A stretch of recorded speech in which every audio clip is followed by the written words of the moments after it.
Welcome to KSS News. My name is Ethan. And my name is Rachel. On the morning of Thursday, September 15th, 1,000 BC Hydro customers lost their power because of a bird. Off to you, Addison. Bird kills power to 1,000 BC Hydro customers. A tragic moment happened Thursday morning at September 15th at 6:48 a.m.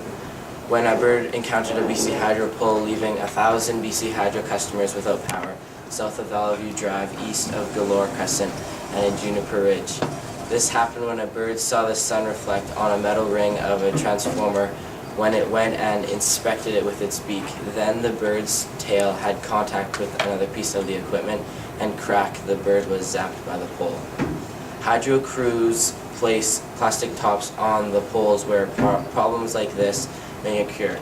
Given the BC Hydro has over 1 million poles and at least 325,000 transformers, it would be much money to cover everyone. The end. And off to you. A 6.4 magnitude earthquake hits Vancouver Island on September 9th, 2011 at 12:42 p.m. There was no reports of injuries or damaged buildings. Here's Sam with more information. Friday afternoon, a 6.4 magnitude earthquake hit the coast of Vancouver Island. The earthquake caused minor damage and no one was hurt. Here's some more information from a local neighbor.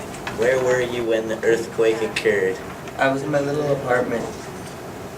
Were you injured at all from this incident?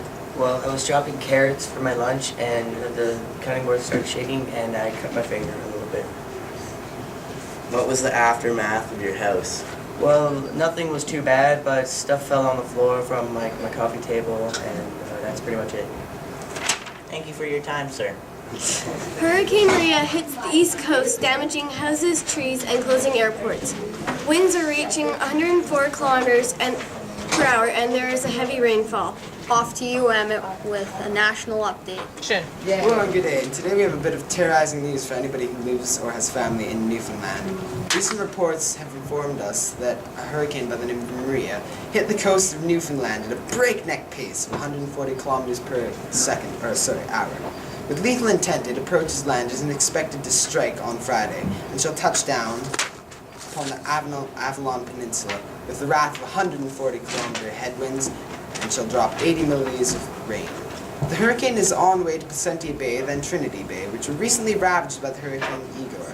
With airports closed and schools shut, it seems that their daily life has been thrown into chaos. The hurricane has been reported as well in St. John's, Argentia, Bonavista, and Argentia at 70 kilometers per hour and is expected to reach a climax of 100 kilometers an hour. Reports show that the hurricane grows more powerful with each passing second, though the good news is that the faster the storm, the less rain it can drop, which means less flooding. At 140 kilometers an hour, it is expected to drop 90 milliliters. The Environment Canada has stated that toppled trees, enormous power outages, and damage to buildings are inevitable, which means crack out your sandbags, batten down the hatches. A wise man once told me an ounce of prevention is worth a pound of cure. A 66-year-old man is accused of gunshots and assault and held in his home by police Thursday, September 15th. Here's Marissa with an update. Good morning, I'm Marissa Barkworth and this is KSS News. On Thursday, September 15th, a 66-year-old man was held hostage at a residence building for a few hours on Maple Drive in Lawrencetown, Nova Scotia. There were shots fired at around 9 p.m. The police closed on a section of the highway of the incident. The police sent in a negotiator to talk to the criminal and he peacefully surrendered at around 10:40 that night. The man that held him hostage was accused of assault, uttering threats, careless use of a firearm, and other firearm offenses. This is important because it lets people know what's going on around them and for the people living in the area and or the town to be more aware of their surroundings. We'll have more on this story tonight around 9:30 p.m. tonight. Reporting live at South Killam Secondary, I'm Marissa Barkworth, KSS. A 3-year-old boy is abducted in his home by Randall Hopley, but is returned unharmed 4 days later. Off to you, Morgan. Evening of September 6th to the morning of September 7th, a 3-year-old child, Keaton Herbert, was taken by 46-year-old Randall Peter Hopley from his home in Swarra, BC. Police sent out Amber Alerts and hundreds of volunteers throughout 2 provinces. 20 officers were assigned to this case in order to find the child and the suspect. On September 8th, there was a false sighting in Kamloops and another on the 9th on the Twasasin to Swartz Bay Ferry. Police shut down the ferry and did a thorough search, but to find nothing. September 11th, around 3 to 3:15 a.m., Keenan Herbert was returned home unharmed, but the suspect was still on the loose. The following day, there were 50 police officers out looking for Randall to find and arrest him in Alberta, 3 kilometers away from the Crown West Pass Lake border. Back to you. Here's Nolan with sports. In sports, the SKSS Titans junior football team got edged out by Vernon 23-8. Talon Bennett got the touchdown. Also in sports, the TRU Wolfpack beat the UBC of the Heat 2-1 at TCC at 1 p.m. on September 17th. Oriol Fares Torres and Adam Dodson scored for the Wolfpack.